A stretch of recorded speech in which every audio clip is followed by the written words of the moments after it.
So, mga dapat gawin upang magparamdam na ang isang lalaki. Okay? Kung kayo man ay biglang iginost o biglang inino-contact rule ng isang lalaki, ang lakas ng loob, di ba? Bigla siyang naglaho, bigla siyang lumayo sa hindi maipaliwanag na dahilan. O baka naman after niyang makuha yung kanyang kailangan sa iyo, bigla na lang siyang lumayo. Kaya sinasabi ko sa inyo mga girls ingatan nyo yung inyong mga binalot. Ingatan nyo yung inyong mga binuro. Okay lang na agiwin yan. Okay lang na maburo yan dyan. Basta sa tamang tao mapapabigay. Pero kung kayo yung mga babae na ang bilis magtiwala, mamay, masisisi mo ba ako? Mabilis akong magtiwala. Kaya sinasabi ko, kilalanin nyo, wag mo na kayong magtitiwala basta-basta. Okay? Minsan na nga lang kayong mabuhay sa mundo nagiging hindi matalino Mga lalaki ang mga yan. Lahat sasabihin ng mga yan, lahat gagawin ng mga yan. Makuha lang kayo. Kaya ang napakagandang gawin mga kamamay, panahon ng inyong ibigay sapagkat maraming mga kalalakihan ang sumusuko pagdating sa panahon. Okay? Kung sige, sabihin na nating nangyari na. Bigla kang iginos. Biglang nawala. Bigla na lang hindi nagparamdam, hindi mo alam. Ang sakit niyan. Ang bigat sa damdamin niyan. Mahal mo yung tao, gusto mo yung tao, pero bakit hindi na nagparamdam? Sigurado ako may mali sa inyo kapag kaganyan. Pero huwag kang mag-alala kamamay. Narito ang mga bagay na kailangan mong gawin at magiging effective to upang muling magparamdam ang lalaking bigla na lang nawala at hindi na nag-message sa inyo. So mga kamamay, huwag muna nating masyadong patagalin to. Simulan na natin agad kung ano ba yung number 1 tips na kailangan mong gawin kung hindi magparamdam ang isang lalaki. So, number 1, mag-post sa social media paminsan-minsan ng mga achievements mo sa buhay. Tandaan niyo mga kamamaya, kung ang isang lalaki ay lumayo, hindi na nagparamdam, nag-no contact rule sa inyo, bakit hindi mo subukan na mag-post ng mga achievements, ng mga magagandang nangyari sa buhay mo, okay, ng status mo, ng katawan mo, okay? Right after na siya ay mawala, kailangan mag-self-improve ka. Kailangan ipakita mo sa kanya na hindi siya kawalan sa buhay mo. Although masakit, mabigat, sa damdamin yon. Pero kailangan mong gawin to para sa sarili mo. Hindi po pwede na ikaw yung maging kawawa. Hindi po pwede na ikaw na nga yung nakuhanan ng binalot mo. Ikaw pa yung nagsasakripisyo. Ikaw pa yung umiiyak, ikaw pa yung nasasaktan. Hindi dapat ganun mga kamamay. Ipakita mo pagsisihin natin sa pamamagitan o sa paraan na mag-post ka sa social media paminsan-minsan ng mga achievements mo o nung updated na balita sa'yo. Okay? Advice ko sa'yo, after na iwanan ka niya, after na i-ghost ka niya, mag-self-improve ka. Magpa-sexy ka, magpaganda ka, magpayaman ka. Para sa ganun, pag nakita ka ng isang lalaki sa TV, sa social media, magulat siya. Uy, wow! Grabe naman tong aking iniwan na to. Biglang nag-boom. Iniwan ko. Biglang nakabili ng sasakyan. Diba? Biglang umasenso yung kanyang grocery store. Diba? Biglang gumanda, biglang sumeksi. Ang dami nagko-comment dito sa kanyang ipinost. Diba? Kinukuha yung number niya. Ang daming interesado.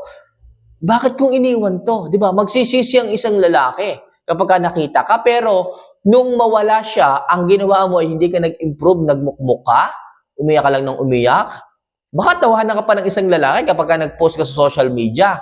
Kung palaging sad girl ka, puro status mo ay umiiyak, diba? Nagmumukmok, wala ka nang ginawa kundi isipin ng isang lalaki, tatawanan ka pa niya pag nakita yung mga post mong ganyan. Yung lalaki may asawa na, may mga anak na, pero ikaw hanggang ngayon umiiyak pa. Nagsasakripisyo pa rin hanggang ngayon. Tatawanan ka mga kamamay, gusto mo ba yon? Pag nag-post ka, tatawanan ka lang. Sa halip na magsisi yung lalaki dahil iniwan ka, tatawanan ka lang. Diba? Bakit hindi mo na isagad ang pagpapaganda, ang pag-i-improve ng sarili mo para magsisi ang isang lalaki, muling tumulo ang laway ng isang lalaki sa iyo. So yan yung paraan mga kamamay, kung hindi nagpaparamdam ang isang lalaki, mag-post ka ng mga achievements mo. Sigurado ko pag nakita yan ng isang lalaki, agad-agad magme-message yan sa iyo. Agad-agad, tatawagan ka niya, kakamustahin. Mga lalaki ang mga yan, may pangangailangan ng mga yan. Kaya kapag nakita kanyang high value ulit, muli kanyang kukontakin. Iipis-ipis yan para muli kang utuin, para muli kang lukohin, at ikaw naman, matuto ka sa mga nangyari sa nakaraan. Matuto ka sa mga ipinakitang galawan ng isang lalaki nung nakaraan. Okay? So, yan yung number 1 tips ko sa inyo mga kamamaya. Kung gusto nyo na magparamdam sa inyong isang lalaki, kailangan paminsan-minsan mag-post kayo sa social media ng inyong mga achievements at yung mga updated status ninyo sa ngayon. Okay? So, number 2, itigil mo ang pagiging needy at yung pagiging demanding sa kanya. Walang may dudulot to mga kamamaya pagdating sa isang relasyon. Kung iniwan ka ng isang lalaki at hindi na siya nagparamdam, huwag kang masyadong magiging needy. Kamamay, may contact pa ako sa kanya eh. Ang sakit ng ginawa niya, kaya ang ginawa ko, binatbat ko ng chat, binatbat ko ng missed call. Pero yun nga lang, ni isa, hindi ako sinagot.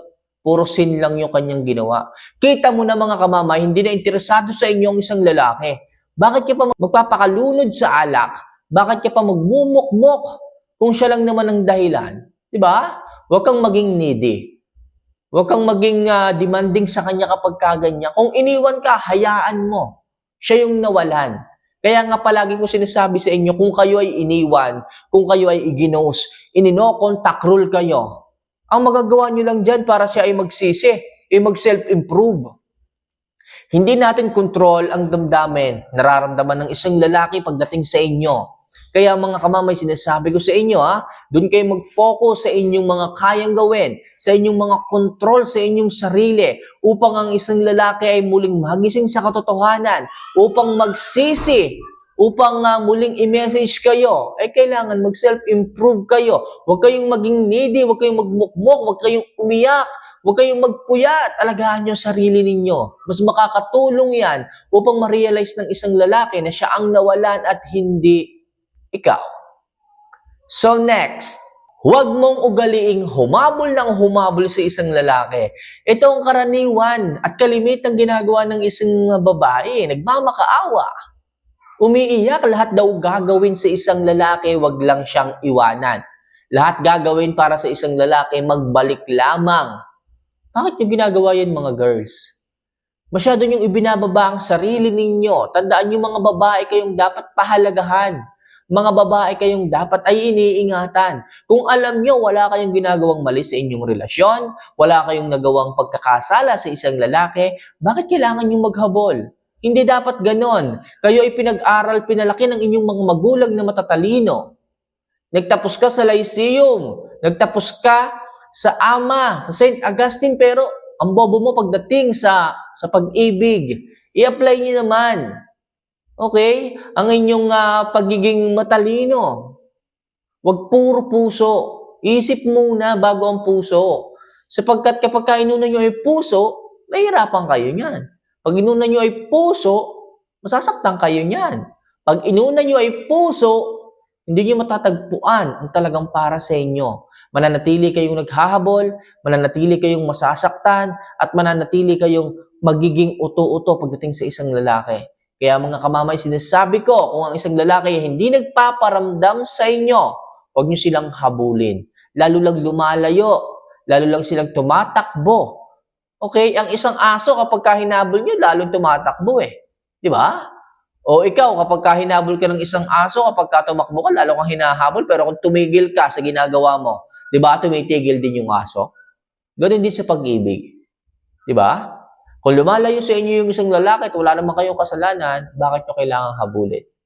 Tumigil lang kayo sa inyong ginagawa, hayaan nyo sila at mag-improve kayo sa araw-araw. Sigurado ako na napakaganda magiging feedback niyan pagdating sa inyong relasyon. Okay? So next, mag-invest sa sarili at maging high value muli. Ayan na nga sinasabi ko mga kamamay. Kahit saan daanin, kailangan nyo pong mag-self-improve. Para sa ganun, mas tumaas muli ang value nyo pagdating sa isang lalaki. Kaya nga kayo niligawan ng isang lalaki kasi high value kayo eh. Nagsiself-improve kayo eh. Nagandahan sa inyo eh. Nabaitan sa inyo eh. Tandaan nyo mga kamamaya, ang pag-self-improve, hindi lang po yan sa ugali ha. Hindi lang po yan sa itsura.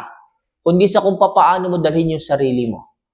Okay? Yung pagiging independent mo, yung pagiging kumpiyansa mong babae, po pwedeng maging paraan yan upang maging high value kayo. Muli niyong ipakita yan sa isang lalaki. Muli niyong iparanas at iparamdam sa isang lalaki para ang isang lalaki magparamdam sa inyo. Okay? Makikita niya kasi na nagbabago ka eh. Kaya lang naman ang isang lalaki is nagbabago sa inyo, lumalayo sa inyo, hindi nagpaparamdam sa inyo, kasi nga, bumababa po yung value ninyo. Pero kung ang isang lalaki ay takot kang makuha at maagaw ng iba dahil sa katangian mong napakataas, dahil sa high value mong babae, malamang sa malamang, hindi ka niyan iiwan. Hindi ka niyan pababayaan. At lubos na matatakot siya na makuha ka ng iba. Kaya ugaliin na mag-invest sa inyong sarili, okay? Nagbibigay nga kayo ng pera sa lalaki pero sinasaktan kayo, bakit hindi nyo na lang i-invest niya sa inyong sarili? Mag-reband kayo, alagaan yung sarili ninyo, mag-exercise kayo, lahat gawin nyo. Parang isang lalaki ang siyang humabol sa inyo. Para yung mga kalalakihan na yan ang maghanap ng atensyon ninyo. And last, kayanin na rin ang hindi magparamdam. Di ba? Hindi na nga nagpaparamdam ang isang lalaki. Nag-message ka na nga ng pagkakahaba-haba. Bakit ka pa mag-e-effort na i-message araw-araw? Yung huli mong reply, na halos 3 istansa yung haba, hindi na nga nireplyan. Sinin ka lamang. Bakit kailangan mo pang mag-effort ng ganyang kahaba para lang pansinin? Alam ng lalaki na ikaw ay interesado sa kanya. Alam ng isang lalaki na ikaw ay naghahabol sa kanya.